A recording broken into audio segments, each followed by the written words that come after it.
Good morning, students. This is the last tense of past tense, that is past perfect continuous tense.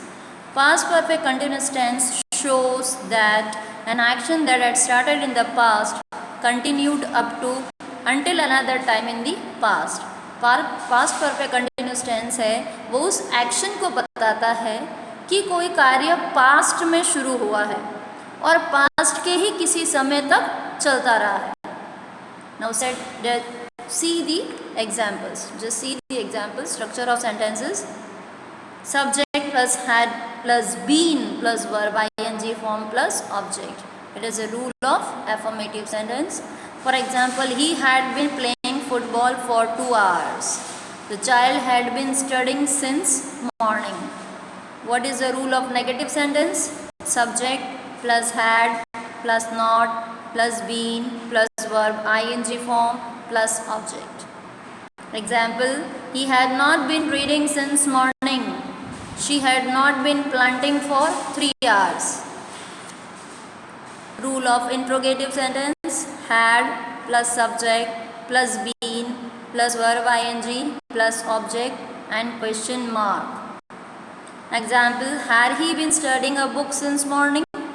Had they been traveling for 2 days? Now let's see the keywords.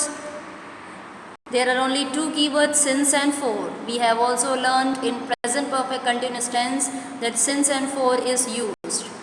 हमने present perfect continuous tense में भी देखा था कि since और for दिख रहा है. since के बाद आपको point of time दिखेगा और for के बाद आपको period of time दिखेगा. अब दोनों tenses में डिफरेंस क्या है वो यहाँ पर आपको देखना है कि since और for, या तो since दिखता है या for दिखता है. since के बाद अगर पॉइंट ऑफ टाइम दिखने के बाद अगर सेंटेंस ख़त्म हो जाता है, इट मीन्स आपके फुल स्टॉप लग जाता है, तो वो प्रेजेंट परफेक्ट कंटिन्यूस टेंस है. लेकिन since या for के बाद पॉइंट ऑफ टाइम दिखे या पीरियड ऑफ टाइम दिखे या उसके बाद एक और सेंटेंस दिखे जिसमें वर्ब की सेकंड फॉर्म हो, तो वो पास्ट परफेक्ट कंटिन्यूस टेंस है. अगर since और for के बाद पॉइंट ऑफ since के बाद पॉइंट ऑफ टाइम दिखे या for के बाद पीरियड ऑफ टाइम दिखे, अगर मान लो ये when और वर्ब की सेकंड फॉर्म नहीं भी दिखती है, yesterday या लास्ट दिख जाता है, तो भी वो पास्ट परफेक्ट कंटिन्यूस टेंस है.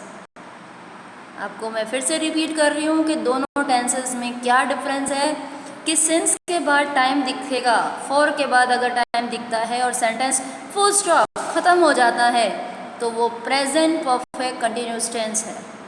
लेकिन अगर since के बाद पॉइंट ऑफ टाइम दिखे या for के बाद पीरियड ऑफ टाइम दिखे, उसके बाद एक और सेंटेंस लगे जिसमें वर्ब की सेकेंड फॉर्म लगी हुई है, तो वो पास्ट परफेक्ट कंटिन्यूस टेंस है.